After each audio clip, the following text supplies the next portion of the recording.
Welcome back to the Death and Grief Talk podcast. I'm your host, Joelle Simone Maldonado. I'm also known as the Grave Woman, and I just want to say thank you so much for taking the time to tune in. It's the Tuesday before Thanksgiving, and I'm sitting here in my office, looking out of the window, reflecting on all of the beautiful holiday seasons I've shared with loved ones, friends, and family throughout my life, and also dreaming and daydreaming, hoping and wishing about the holiday seasons that I pray to share with my children and people that I haven't even met yet. And my thoughts can't help but wonder and think about how I would feel and process if I knew that I was making the choice for this to be my last holiday season. Not because I didn't want to enjoy more holiday seasons or experience the holidays again with friends and family, but because I was diagnosed with a terminal illness or facing a diagnosis that I knew would strip me of my ability to remember.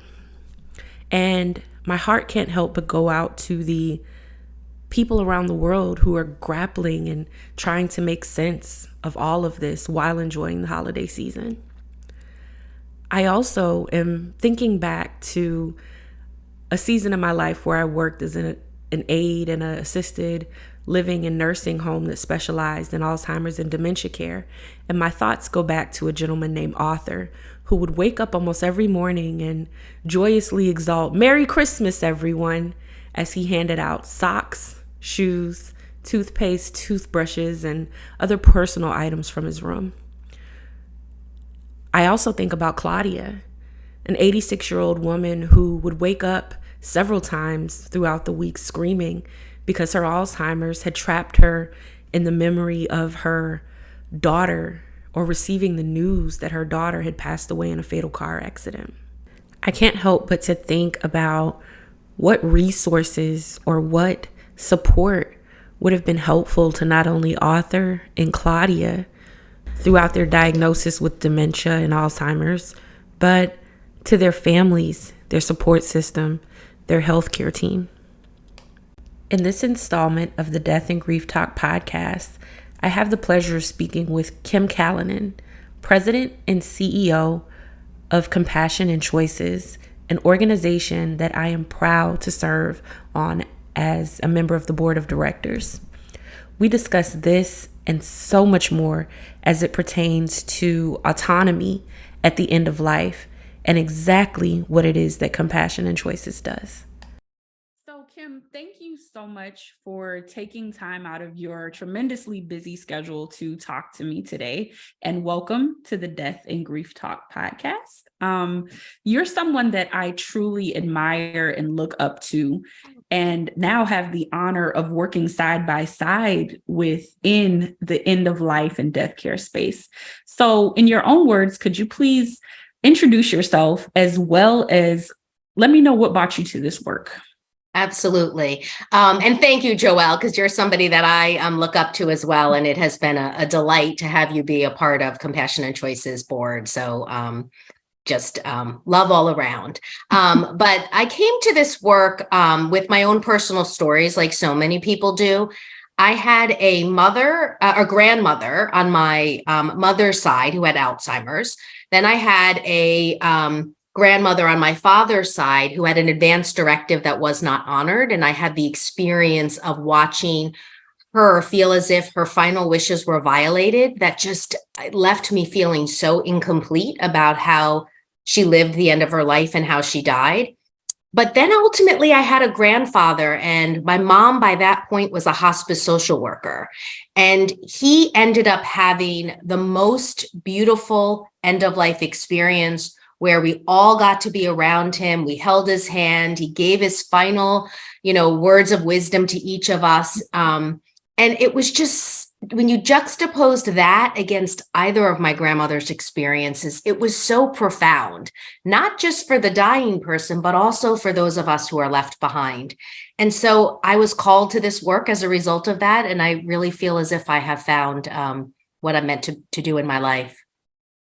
Awesome. So for those of us who may be unaware what Compassion and Choices, what medical aid in dying, is, and all of the resources that Compassion and Choices offer outside of the medical aid and dying lobbying and advocating. What, just give us the bare bones about what Sure. Compassion and Choices is and what it is that we do. So Compassion and Choices, quite simply, wants to help make as many people as possible realize the kind of end-of-life experience that my grandfather had.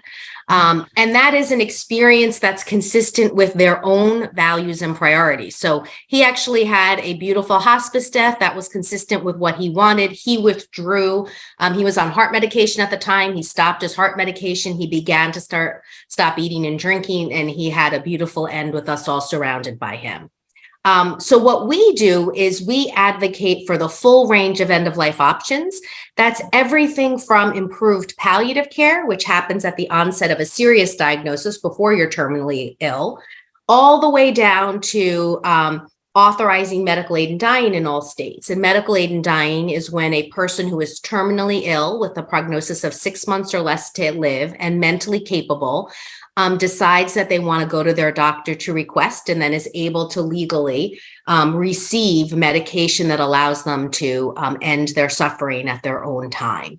And so we at Compassion and Choices advocate for the full range of options. We don't take a position about what option someone should choose. So, your option is your option, but what we want is for everyone to have access to that option. And for some people, and in some states, we're successfully advancing medical aid in dying. However, there are many people in many communities that don't even have access to hospice and palliative care or aren't aware of those as options. And so we work across the spectrum. We do work with our community engagement teams to realize more equitable access to end-of-life care. And that's through the full range of things. It's from legislation, policy change, public education, social media, and actually clinical engagement is a big piece of it, because ultimately what we want to do is change policies and change the medical system and raise awareness so people are able to be empowered to have the kind of end-of-life experience they want.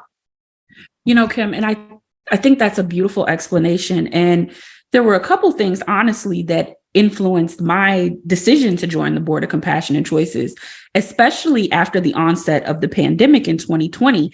I really feel as if our healthcare system, I don't want to say is collapsing, but is definitely at an essential pivot. And I feel like conversations like this being held by organizations like Compassion and Choices is truly elevating the standard of care here in our country and possibly around the world.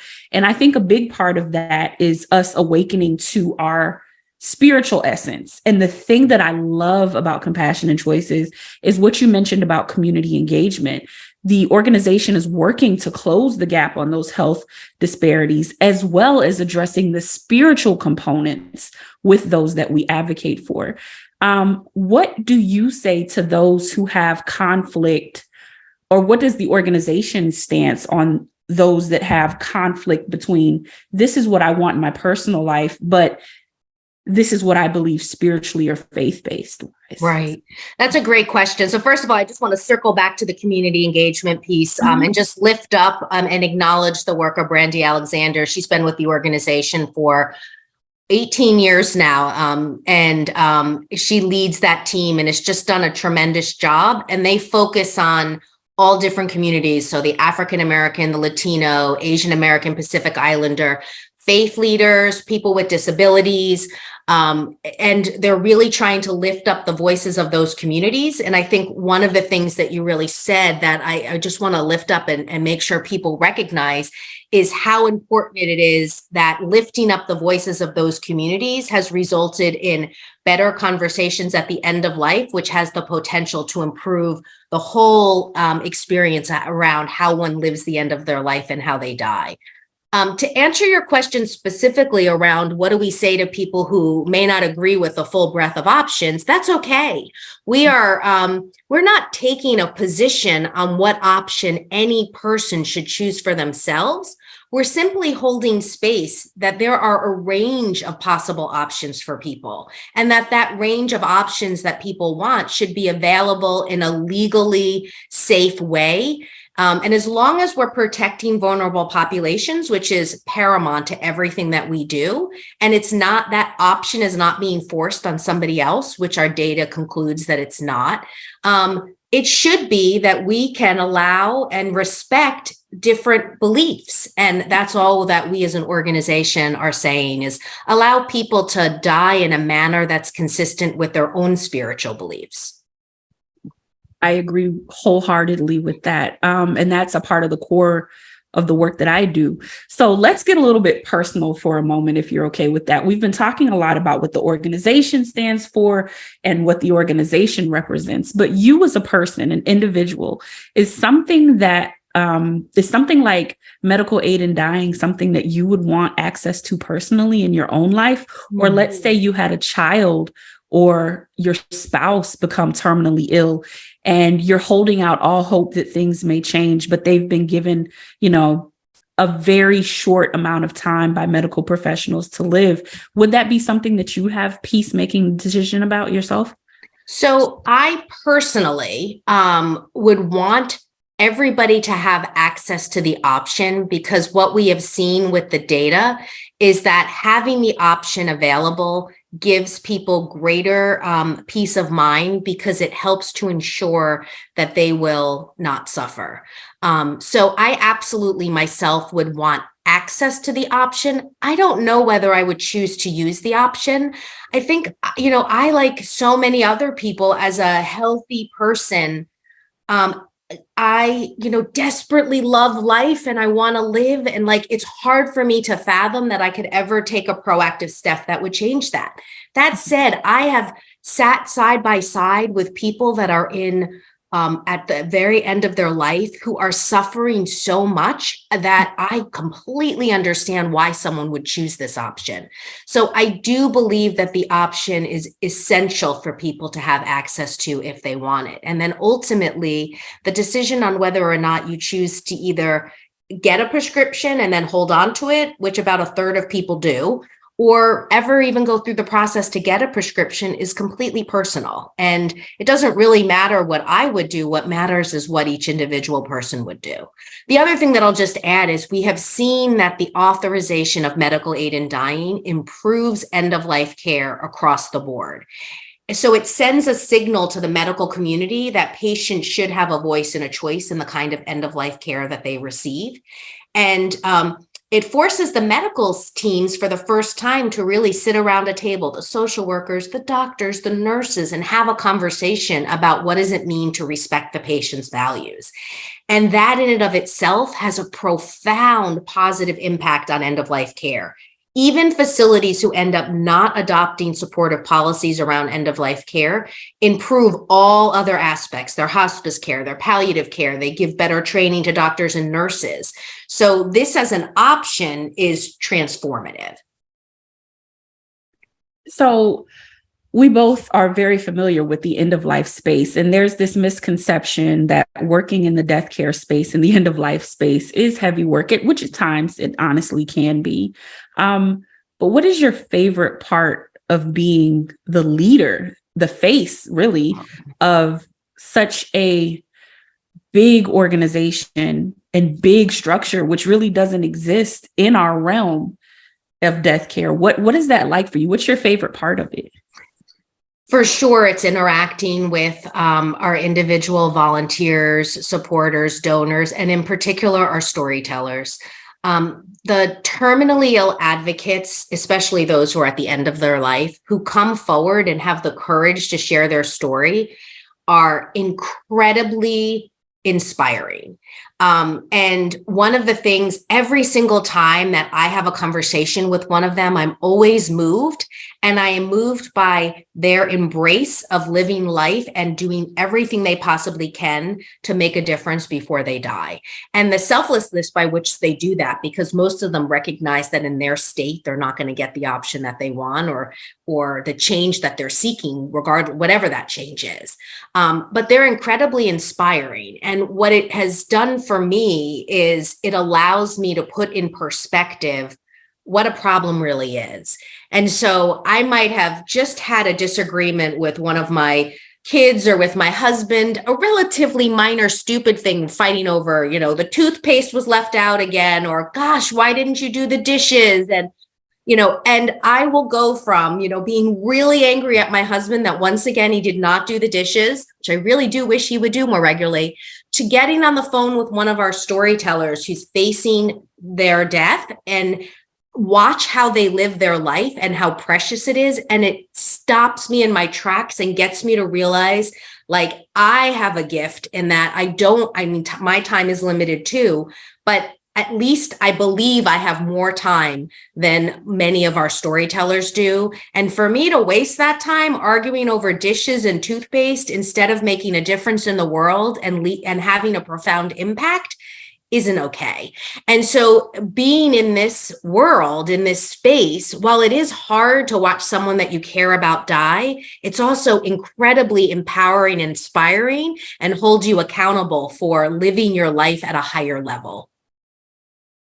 Beautifully put. And I can definitely relate to just the perspective that working in this space gives everyday life and like trivial things that we all get caught up in. So how do you manage the grief that you experience when those storytellers and those advocates pass away? Or I can definitely relate to losing those donors and those storytellers. How do you manage the grief that comes with that? So it is really hard. And in the moment when it first happens, I do have to stop and take a breath. And we do some organization-wide things like share about them in our all staff meetings and, do videos about them. So organizationally, we try to support each other. But ultimately for me, I feel like our storytellers and our advocates and our volunteers are all counting on me and the organization to continue our work.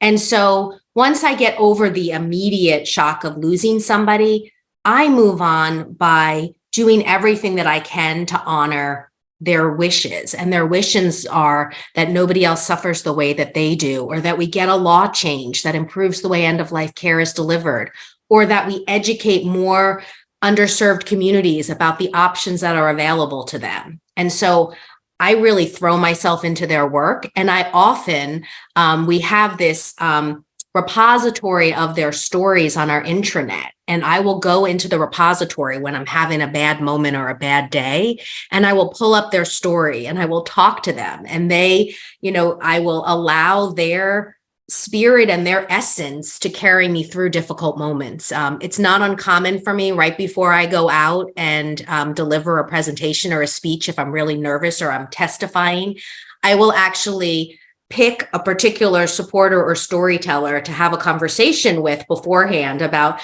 kind of what I want to accomplish and what I want to get out of it. And then when I go out there, I feel like I'm carrying on this very difficult and challenging work on their behalf.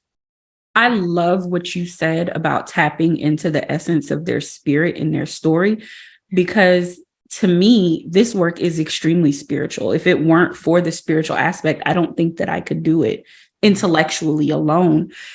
And our spirit is a checks and balance system for many of us. Do you have in your spirit any confliction or feelings of guilt around particularly the medical aid in dying part? Like, do any questions come up inside? Because medical aid in dying, improperly known as assisted suicide, it's so controversial and people have so many opinions about it. And as many supporters as we have just as many people saying this is wrong and we shouldn't be playing God, essentially. So do you have any of those feelings? And if so, how do you manage those? Yeah, so I don't have any feelings of confliction around medical aid in dying. I feel like within the practice of medicine, we are constantly, quote unquote, playing God. We give people medication to save their life all the time. If you look at the progress that we've made within medicine, most of the ways that people are really suffering at the end of life have come because man has become so good at curing life it's chemotherapy treatments that are what ravages so many people's body to the point that they're suffering so much at the end of life. So for me, I don't have any conflictions about it. I feel like we use medicine to extend life, and it's okay to use medicine in order to shorten life, and that ultimately each individual person needs to decide what's consistent with their own values and priorities. That's interesting that you say that, because in my former position, I worked with a neonatologist who would be his go-to saying, sometimes I have to be an angel and sometimes I have to be the angel, essentially meaning being the angel of death and telling people like, this pregnancy doesn't have any viability, or after the golden hour of birth, this child's life expectancy is not good, and you're causing more suffering by having them on these machines. And I would always ask him, like, how do you do it, Dr. Brand? How do you tell a mom that just delivered a baby, she's thinking she's going to have the rest of her life after giving labor with her child, and you now have to tell them that that's not a possibility, or this baby is stillborn or wasn't born with life at all. And he shared similar thoughts about medicine. So it's so interesting to hear you say those exact words. The next question.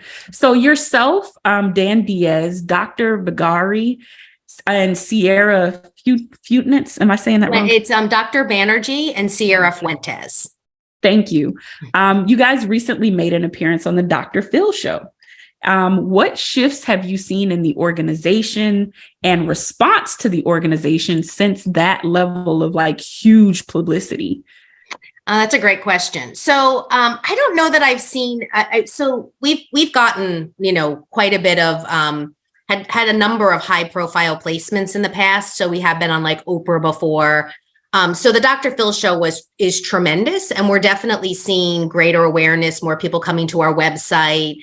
But I do feel like this is an issue that's out there a lot more than it used to. So I didn't see as much of a bump in this as we did, as an example, when Oprah first had us on. Mm-hmm. And I think that partly shows just how far this movement has come. We are so regularly in the papers. We're so regularly in social media, that this concept around talking about death and the end of life, and even the concept of medical aid in dying, is just not as out there as it once was. It's pretty much entered into the mainstream.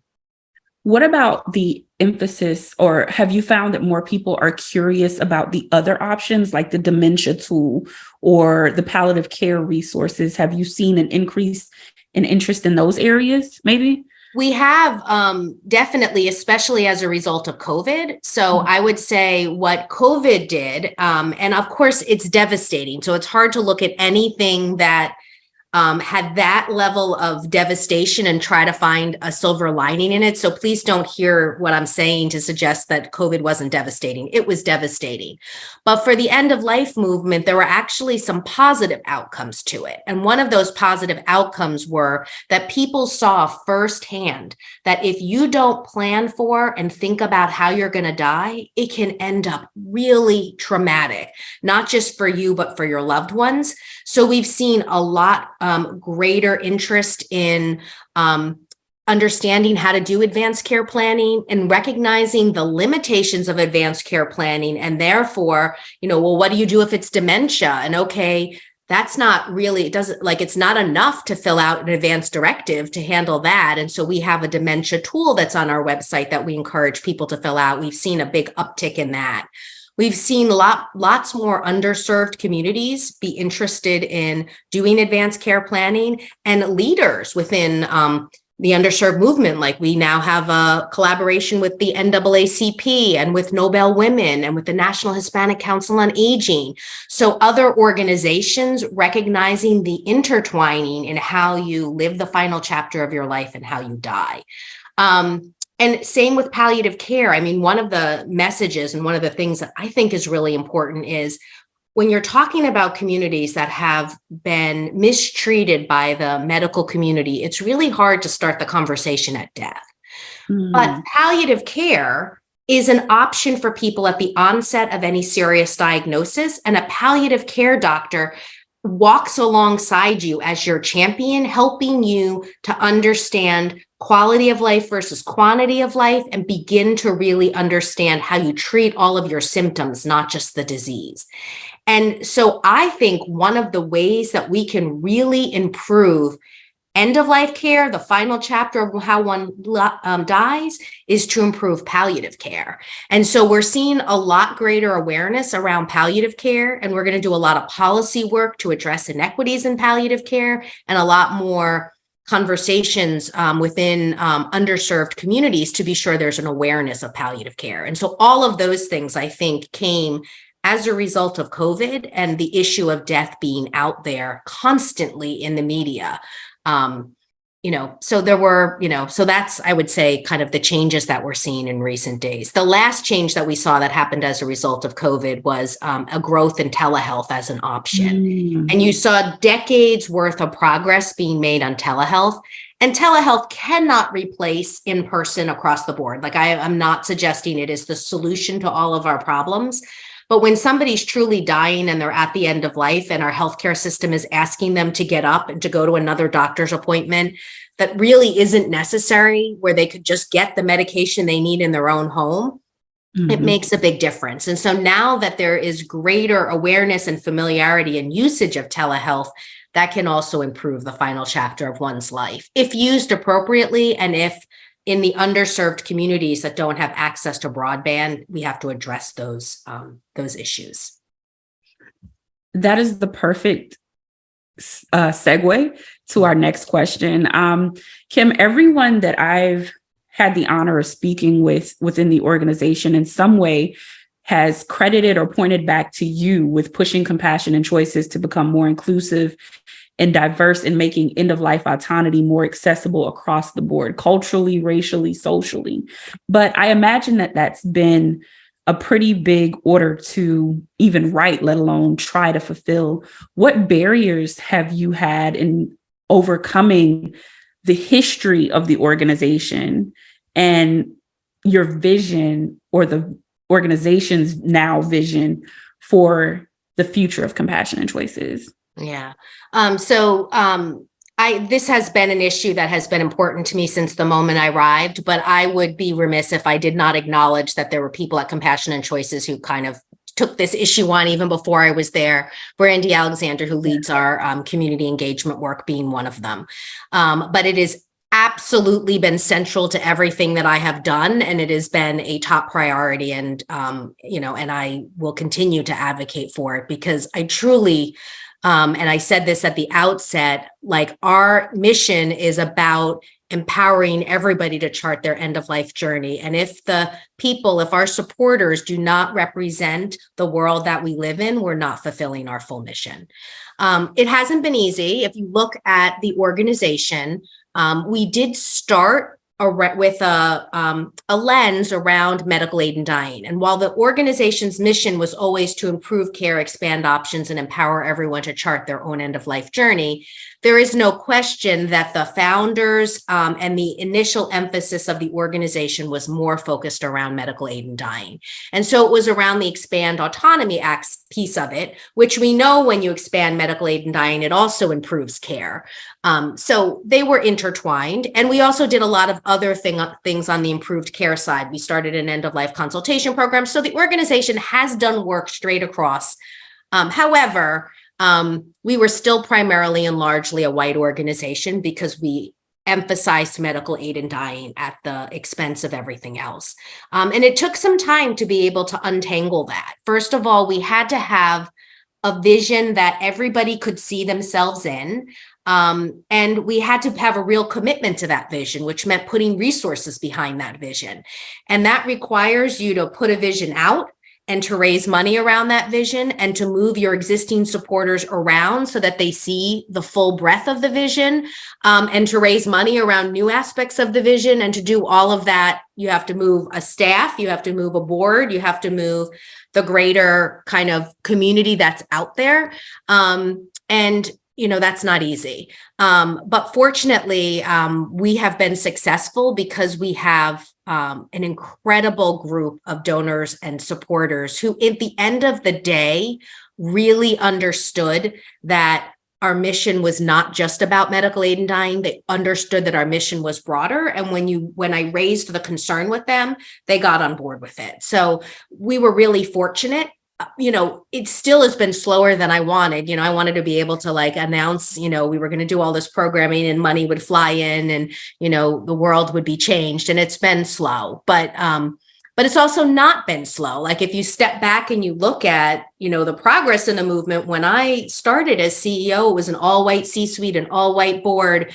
There were, mostly white staff. And, now you look at it and it's a fairly diverse board and a very diverse C-suite and a pretty diverse staff.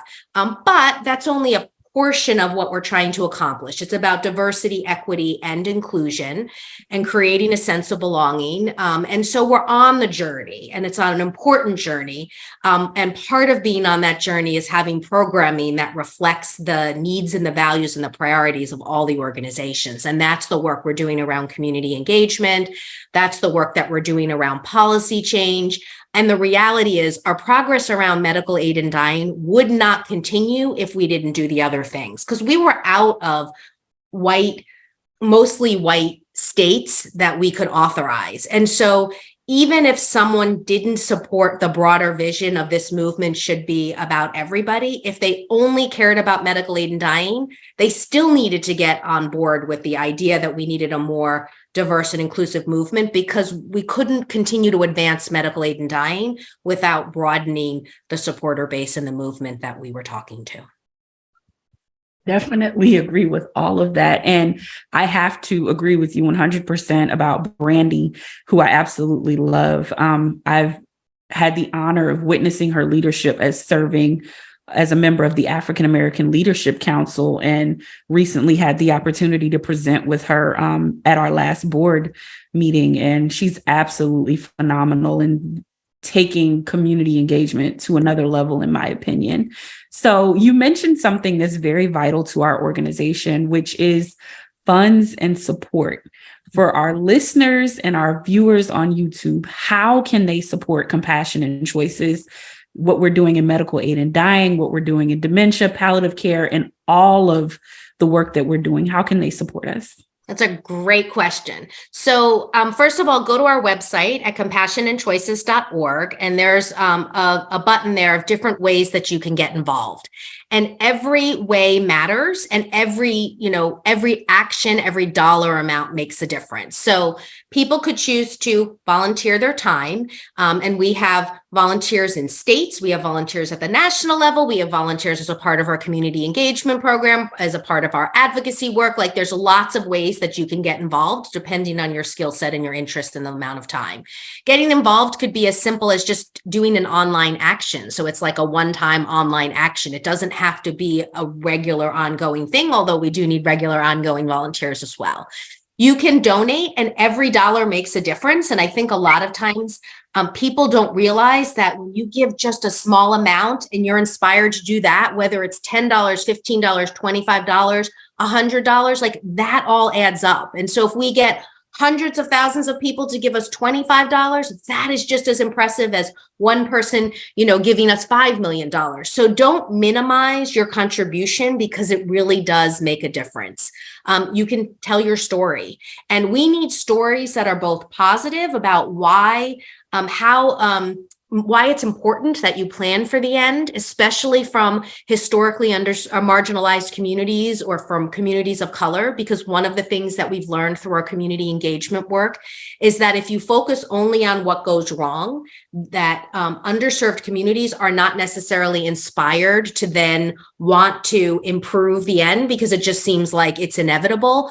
And so we focused a lot in the early years on telling the story of what goes wrong with death in order to pass legislation around medical aid and dying. But that's not inspiring for an African American or Latino, or a person with disability who already are receiving, inadequate care. They want to know, why should I bother? And so we also need those positive stories where someone planned for the end and it had a positive outcome and made a difference.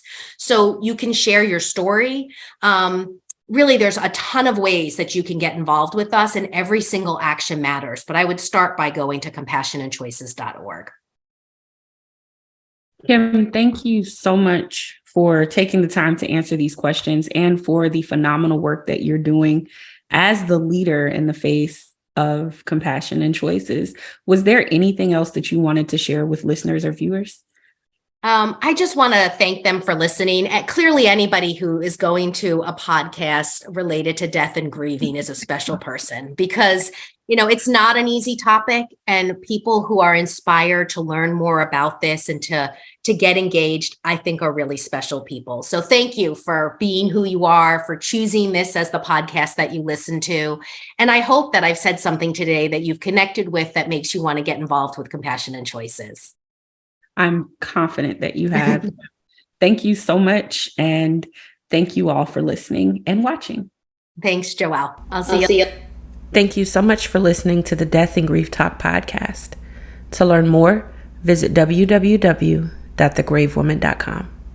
Live life, Later. love hard. We'll talk to you next time.